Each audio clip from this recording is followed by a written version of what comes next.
Essa apresentação mostra um estudo de caso para a matéria de microeconomia do semestre 2026.1, feito por mim e pela Larissa.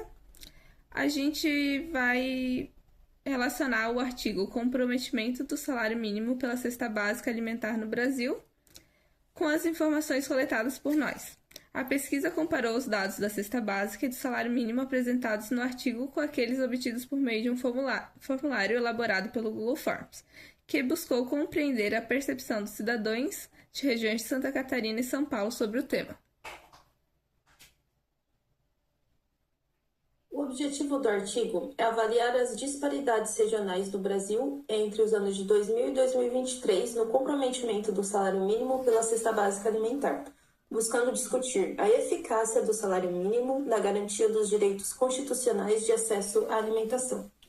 Além disso, o estudo visa analisar o impacto das políticas de reajuste do salário mínimo e as desigualdades regionais na relação entre o salário e o custo da cesta básica, utilizando um modelo de regressão para mensurar essas disparidades e os efeitos dos reajustes ao longo do tempo. O modelo de regressão é uma ferramenta estatística utilizada para medir como o salário mínimo e a inflação influenciam o comprometimento da cesta básica alimentar. O comprometimento da cesta básica alimentar é o nosso indicador CPS. Ou seja, além da análise histórica dos dados, os autores utilizam um modelo de regressão estatística. Este modelo permitiu medir quantitativamente como os reajustes do salário mínimo e as variações da inflação afetam o comprometimento da cesta básica em cada região do Brasil. A jornada do poder de compra. Em 2003, o pico de dificuldade de comprometimento atinge 85% no Sudeste. Após isso, em 2007, houve uma mudança na política de reajuste do salário mínimo, que é atrelada à inflação e ao PIB. Já em 2008, houve a crise global, aumento dos preços agrícolas eleva o comprometimento, e em 2020, a pressão da pandemia, a inflação da Covid pressiona o poder de compra. E em 2023 temos nosso novo normal, o comprometimento cai, mas ainda paira em torno de 50%. Que parte de um salário é realmente suficiente para a comida? Quando falamos em salário mínimo, geralmente pensamos apenas no valor que recebemos ao final do mês, mas a questão central deste estudo é outra. Quanto desse salário realmente permanece disponível depois da compra dos alimentos básicos? Em outras palavras, quanto do salário mínimo é consumido apenas para garantir a alimentação de uma família? E será que o restante é suficiente para cobrir despesas como moradia, transporte, saúde, educação e lazer, como prevê a Constituição Federal? É justamente essa relação entre o salário mínimo e o custo de vida da cesta básica que o artigo analisa ao longo de mais de 20 anos, observando como ela evoluiu em diferentes regiões do Brasil. A Constituição brasileira determina que o salário mínimo deve garantir uma vida digna, ou seja, que ele deve cobrir não só alimentação, mas também moradia, saúde, educação e lazer. Porém, na prática, isso é difícil. O salário mínimo é o mesmo em todo o país, enquanto o custo da cesta básica varia muito de uma cidade para outra. Para medir essa relação, o estudo utiliza um indicador chamado Comprometimento da Cesta Básica pelo Salário Mínimo, ou CPS. Esse indicador representa a parcela do salário mínimo necessária para comprar a cesta básica alimentar. Quanto maior for esse percentual, menor será o poder de compra do trabalhador para atender outras necessidades. Os resultados mostram que, embora tenha ocorrido uma redução ao longo dos anos, o comprometimento ainda permanece elevado. No Brasil, em média, aproximadamente 50% do salário mínimo continua sendo destinado apenas à alimentação. Isso significa que metade da renda de muitos trabalhadores é consumida antes mesmo de serem consideradas despesas como aluguel, energia elétrica, transporte, saúde ou educação. Ao analisar as regiões brasileiras, o estudo identificou diferenças importantes. O Sudeste apresentou o maior comprometimento do salário mínimo pela cesta básica, com média próxima de 55%. e picos chegaram a aproximadamente 85% em determinados períodos. Já no Nordeste, apresentou os menores percentuais, com média em torno de 45%.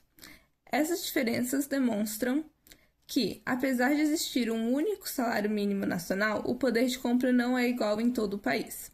Dependendo da região, a mesma renda pode garantir níveis bastante diferentes de acesso à alimentação. Mas por que essas diferenças regionais acontecem? O primeiro motivo está na própria composição da cesta básica. Embora os produtos sejam praticamente os mesmos em todo o país, as quantidades variam entre regiões.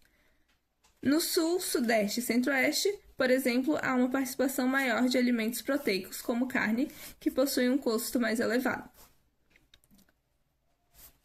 Além disso, cada região enfrenta dinâmicas econômicas diferentes, fatores como inflação regional, tributação estadual, custo do transporte, condições climáticas, períodos de safra e entre safra e até o comportamento da oferta e da demanda influenciam diretamente os preços do alimento.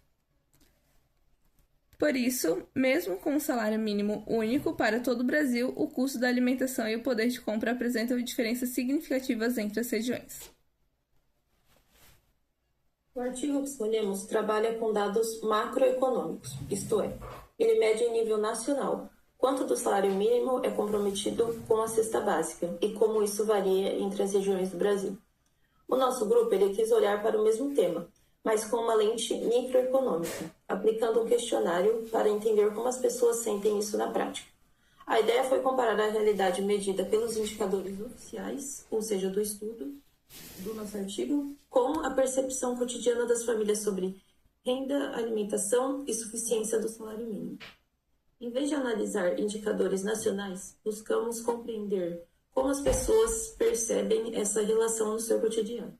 Para isso, aplicamos um questionário com moradores de Santa Catarina e São Paulo, permitindo comparar os resultados estatísticos do artigo com a experiência real dos consumidores. O nosso questionário buscou captar justamente essa percepção cotidiana. Ele foi elaborado com perguntas sobre renda, número de moradores, percentual gasto em alimentação e suficiência do salário mínimo. Uma das perguntas feitas foi: se o preço dos alimentos básicos aumentarem, em que medida você tenderia a reduzir o seu consumo deles? Os resultados mostram que 11,1% dos entrevistados afirmam que não precisariam reduzir o consumo. 38,9% disseram que reduziriam um pouco e 50% afirmaram que precisariam reduzir o consumo de alimentos básicos. Isso significa que aproximadamente 89% dos participantes da nossa pesquisa seriam afetados por um aumento no preço dos alimentos, demonstrando como a inflação alimentar impacta diretamente as decisões de consumo dessas famílias.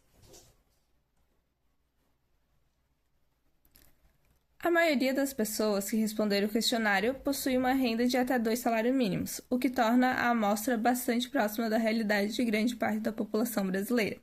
Quando perguntamos sobre a suficiência do salário mínimo para cobrir as necessidades básicas, 66,7% dos entrevistados afirmaram que ele é totalmente insuficiente, enquanto os outros 22,2% consideraram ele insuficiente, ou seja, quase 89% dos participantes acreditam que o salário mínimo não é capaz de atender adequadamente às despesas essenciais. Outro dado relevante é que 55,6% dos entrevistados afirmam ter reduzido a qualidade ou até a quantidade dos alimentos consumidos devido ao aumento dos preços. Além disso, a habitação apareceu como a principal despesa para 66,7% dos participantes, evidenciando que a alimentação precisa disputar espaços no orçamento com outros gastos igualmente essenciais. Quando comparamos os resultados, percebemos que os nossos dados se alinham bastante com os dados do artigo. O estudo mostra que, em média, metade do salário mínimo é usado apenas para alimentação, e o nosso questionário confirmou isso, com a maioria das pessoas indicando gastos nessa mesma faixa. Tanto no nível nacional quanto no local, o salário mínimo continua sendo insuficiente para cobrir todas as necessidades básicas. Além disso, o artigo destacou desigualdades regionais no poder de compra. E mesmo com um recorte menor, o nosso levantamento também mostrou que o peso da alimentação no orçamento varia de acordo com o perfil socioeconômico e a região desses entrevistados. Além disso, o fato de 89% dos participantes afirmarem que precisariam reduzir o consumo dos alimentos, caso eles ficassem mais caros, reforça a ideia apresentada no artigo, de que o poder de compra das famílias permanece bastante vulnerável às variações de preços. A principal conclusão é que aquilo que aparece nos indicadores econômicos também é percebido claramente na vida cotidiana das famílias. A microeconomia nos ajuda a enxergar como os fenômenos macroeconômicos, como inflação, custo da cesta básica e reajustes do salário mínimo, afetam diretamente as decisões de consumo das pessoas. O resultado da nossa pesquisa mostram que muitas famílias já enfrentam dificuldades para manter o padrão de alimentação e que novos aumentos de preços podem exigir cortes adicionais no consumo. Dessa forma, o artigo apresenta a dimensão da estatística do problema em escala nacional, enquanto o nosso levantamento evidencia como essas dificuldades são vivenciadas pelas pessoas no dia a dia. Ou seja, os dois níveis de análise se complementam. O artigo mostra a dimensão estatística do problema e a nossa pesquisa mostra o lado humano dele. Apesar de os resultados terem sido bastante coerentes com os dados do artigo, a nossa pesquisa ainda assim poderia ser aprimorada. O primeiro ponto seria aumentar o número de participantes, pois quanto mais respostas, maior a representatividade dos resultados. Também seria interessante aplicar o questionário em diferentes regiões, já que o custo de vida varia bastante de uma cidade para outra. Outra melhoria seria incluir perguntas mais detalhadas sobre despesas, para termos uma noção mais precisa dos valores gastos. Tudo isso deixaria a análise mais completa e mais próxima da metodologia usada em estudos macroeconômicos. As referências utilizadas para o trabalho. Obrigada pela atenção.